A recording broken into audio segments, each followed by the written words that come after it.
ఇది డాక్టర్ మౌమిత దేవనాథ్ గారు పేషెంట్ కి రాసిచ్చిన ప్రిస్క్రిప్షన్ అండ్ ఇది తనపై హంతకులు చేసిన దారుణమైన ఇంజరీ లిస్ట్. 31 సంవత్సరాల జూనియర్ డాక్టర్ మౌమిత దేవనాథ్ అనే అమ్మాయిని దారుణంగా చంపేశారు. రేప్ చేసి చంపేశారు. 36 గంటలు డ్యూటీ చేస్తూ ప్రజల ప్రాణాలు కాపాడిన తనకి యాజ్ ఎ డాక్టర్ గా ఏం రివార్డ్ దొరికింది? Rape, torture and murder. ఆడదాన్ని చీరలాగినందుకు కృష్ణుడు ధర్మం వైపు నిలబడి మహాభారతంలో యుద్ధం చేసిన సంస్కృతి మనది. సీతాదేవిని తీసుకెళ్లినందుకు లంకనే దహనం చేసిన హనుమంతుడి గురించి విన్నాం. మహానుభావులు ఎవరు మొదలు పెట్టారో కానీ క్యాండిల్ పట్టుకుని ర్యాలీ చేయడానికి మాత్రమే దేశం పనికొచ్చింది. Saudi Arabia, North Korea and Afghanistan అలా చాలా దేశాల్లో రేపిస్టులకి వెంటనే ప్రాణాలు తీసేస్తారు. కానీ మన దేశంలో జరిగిన ఇన్సిడెంట్ దగ్గర పోలీసులు ఉండగానే కన్స్ట్రక్షన్ జరుగుతుంది. డాక్టర్స్ ప్రొటెస్ట్ చేస్తుంటే ఎవరో తెలియని వ్యక్తులు ట్రక్ మీద వచ్చి ఇన్సిడెంట్ జరిగిన ప్రదేశాన్ని ధ్వంసం చేసి వెళ్లిపోయారు. పేరెంట్స్ కి రేప్ అండ్ మర్డర్ అని చెప్పకుండా మీ అమ్మాయి సూసైడ్ చేసుకుందని చెప్పారు. అండ్ టోటలీ రెస్పాన్సిబుల్ అయిన ప్రిన్సిపల్ కి ఆ కాలేజ్ నుంచి వేరే కాలేజ్ కి కేవలం 9 గంటల్లోనే ట్రాన్స్ఫర్ చేసేశారు. వీటన్నిటికన్నా మించి ఎక్స్పెక్ట్ చేయలేని విషయం ఏంటంటే వెస్ట్ బెంగాల్ ఒక సీఎం గారు health minister, home minister and chief minister అయిన మమతా బెనర్జీ గారు నేనేం చేయలేను అంటూ ప్రజలతో కలిసి ప్రొటెస్ట్ చేయడం. అసలు ఎవరిని కాపాడాలని ఈ ప్రయత్నం జరుగుతుంది. ఈ వీడియోలో డాక్టర్ మౌమిత దేవనాథ్ తో ఏం జరిగింది, ఫస్ట్ విక్టిమ్ గా చెప్పబడ సంజయ్ రాయ్ ఎవరు అండ్ ఈ రోజు వరకు గవర్నమెంట్ నుంచి ఎంతవరకు న్యాయం దొరికింది అనే విషయాల గురించి ఈ వీడియోలో తెలుసుకుందాం. బట్ ప్లీజ్ మీ సైడ్ నుంచి వీడియోని లైక్ చేసి 500 లైక్స్ కంప్లీట్ అవ్వడానికి హెల్ప్ చేయండి. Chapter number 1.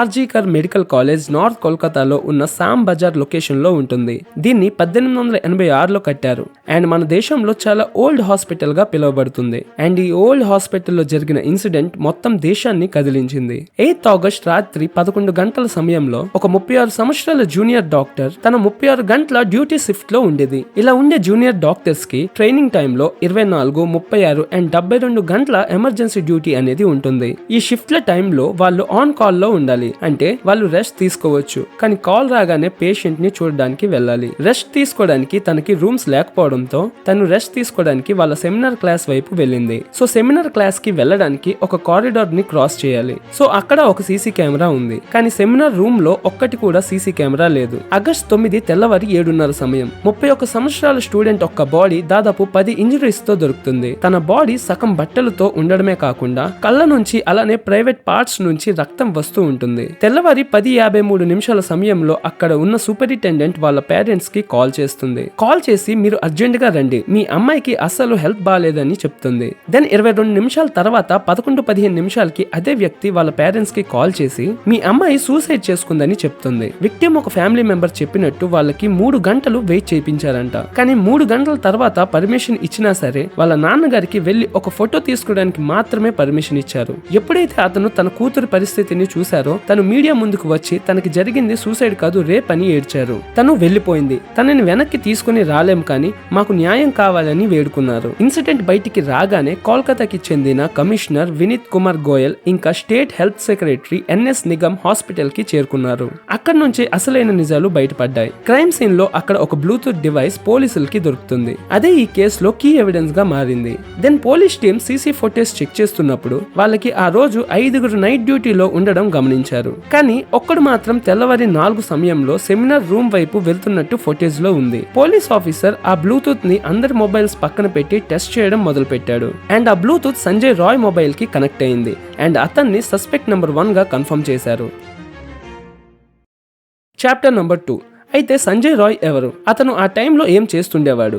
సంజయ్ రాయ్ ఒక civic service volunteer. Civic volunteers అంటే పోలీసులకి హెల్ప్ చేయడం, పోలీసులకి ఇన్ఫార్మర్స్ గా పనిచేయడం, అపోజిషన్ పొలిటీషియన్స్ మీద నిఘా పెట్టడం అండ్ హెల్త్ బాగాలేని పోలీసులకి హెల్ప్ చేయడం ఇలాంటివి చేస్తుంటారు. దీన్ని 2019లో చీఫ్ మినిస్టర్ మమతా బెనర్జీ గారు కాంట్రాక్చువల్ బేసిస్ లో నెలకి 12,000 జీతం ఇస్తామని మొదలు పెట్టారు. అతను ఒక సివిక్ వాలంటీర్ అయినా తనకి తను ఒక పోలీస్ ఆఫీసర్ అంటూ చెప్పుకుంటూ తిరిగేవాడు. ఈవెన్ అతని బైక్ మీద కేపీ అంటే కోల్కతా పోలీస్ అనే లోగో కూడా ఉంటుంది. అయితే ఇతన్ని ఆర్జికర్ హాస్పిటల్లో అవుట్ పోస్ట్ పర్సన్ గా అపాయింట్ చేశారు. దానివల్ల ఆ హాస్పిటల్ కి ప్రతి ఒక్క వర్డ్ అండ్ డిపార్ట్మెంట్స్ కి ఈజీగా వెళ్లడం మొదలు పెట్టాడు. అతని బ్యాక్గ్రౌండ్ చూసుకుంటే 4 పెళ్లిళ్లు చేసుకున్న సంజయ్ ని 3 పిల్లలు అతని వైలెంట్ బిహేవియర్ నచ్చక వదిలేశారు. అండ్ ఒక వైఫ్ క్యాన్సర్ వచ్చి చనిపోయింది. అయితే అతని ఫ్యామిలీ బ్యాక్గ్రౌండ్ చూసుకుంటే వాళ్ళ అమ్మతో పాటు 2 చెల్లెళ్ళు కూడా ఉన్నారు. అండ్ వాళ్ళిద్దరూ కలకత్తా పోలీస్ డిపార్ట్మెంట్ లోనే ఉన్నారు. Chapter number 3. గవర్నమెంట్ ఏం చెప్తుంది? టోటల్ ఎకోసిస్టమ్ గత వారం నుంచి ఒకే తీరుగా నడుస్తుంది. ఫస్ట్ అక్కడ ఉన్న కొంతమంది ఈ కేసుని దాచేయాలి అనుకున్నారు. బట్ లక్కీలీ డాక్టర్స్ ప్రొటెస్ట్ చేయడంతో ఈ కేసు జనాల్లోకి వెళ్లి చాలా పెద్దగా మారిపోయింది. కానీ అలా చూస్తే ఆగస్ట్ 15 నుంచి సిమిలర్ గా జరిగే ఇంకొన్ని రేప్స్ గురించి సోషల్ మీడియాలో వైరల్ అవుతున్నాయి. అంటే ఇదంతా తిరిగి తిరిగి అబౌట్ ట్రీ వైపు వెళ్ళిపోతుంది. అంటే జరిగిన ఈ ఇన్సిడెంట్ మన మైండ్ నుంచి వెళ్ళిపోవడం 100% పక్కా. ఈ కేసు స్టార్టింగ్ నుంచి ఇప్పటి వరకు ఏ రకంగా ఎవిడెన్స్ ని మార్చడానికి సెటప్ చేస్తున్నారో ఇవన్నీ చూస్తున్న కలకత్తా హైకోర్టు కూడా లోకల్ పోలీసులు హ్యాండిల్ చేయలేరు అంటూ సిబిఐకి కేసుని ఫార్వర్డ్ చేస్తున్నామని తీర్పుని ఇచ్చింది. ఈ తీర్పు విన్న తర్వాత ఒకే ఒక నమ్మకం కలుగుతుంది. సిబిఐ అట్లీస్ట్ ఎవిడెన్స్ మార్చడానికి ట్రై చేస్తున్న వాళ్ళని పట్టుకొని శిక్షిస్తుందని నమ్ముదాం. అప్పట్లో ఢిల్లీలో జరిగిన నిర్భయ కేసులో ఉన్న అమ్మాయి కూడా డాక్టరే. తను మూవీ చూసి బస్ లో వస్తున్నప్పుడు తనతో కూడా ఇలానే జరిగింది. ఏకంగా 7 సంవత్సరాలు పట్టింది దానికి కారణమైన హంతకులకి పట్టుకొని శిక్షించడానికి. అండ్ ఇప్పుడు నిర్భయ 2.0 కలకత్తా నుంచి మనకి కళ్ళ ముందు కనిపిస్తుంది. అండ్ కలకత్తాకి చెందిన సీఎం చెప్పే మాటలు నిజంగా షాక్ కి గురి చేస్తున్నాయి. తను ప్రొటెస్ట్ చేస్తుందంట.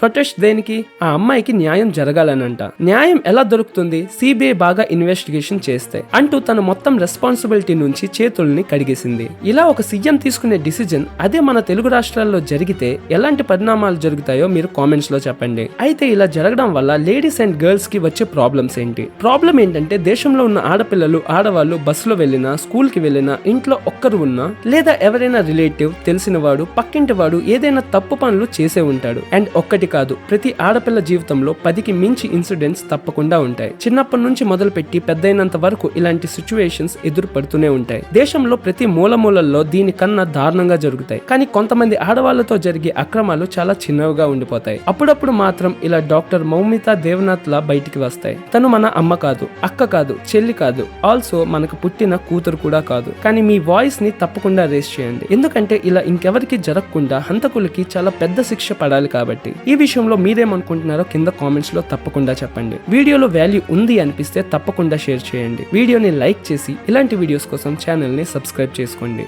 Thank you.